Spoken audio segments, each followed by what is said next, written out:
The Emergencies Act is now in force, but must be debated and voted on in Parliament. That debate begins tomorrow. It's required by law, part of the oversight required so that no government can overreach its powers.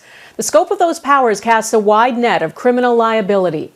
David Akin looks at what's covered by this emergency order and how the political debate about it is shaping up. David?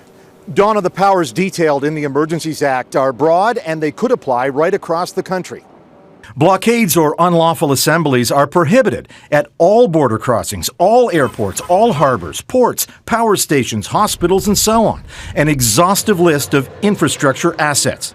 Those who have gathered at the parliamentary precinct are now, by law, participating in an unlawful assembly and face increased fines, imprisonment, or other sanctions. And anyone thinking of joining the Ottawa protest this long weekend faces the same. And at worst, you may be tying yourself to dangerous criminal activity.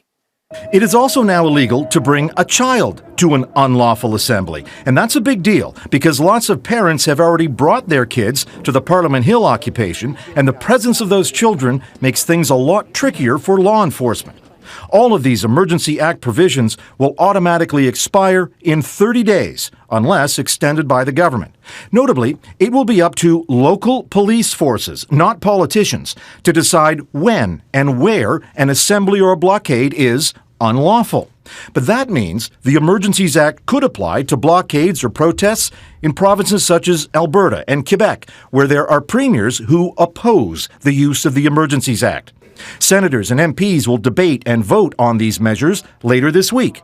The Bloc Québécois and the Conservatives will vote against, hoping to end the measures. The Prime Minister has not provided any legal justification for the use of the Emergencies Act, a historic unfettered power grab. But the NDP are expected to vote in favour, agreeing with the Liberal rationale. The measures that we have brought forward are targeted, temporary, and proportionate to the threat that exists in our country.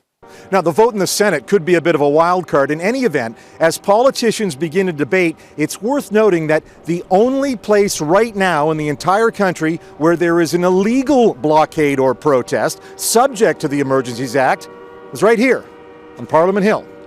Donna? All right, David Akin on Parliament Hill tonight. Thanks.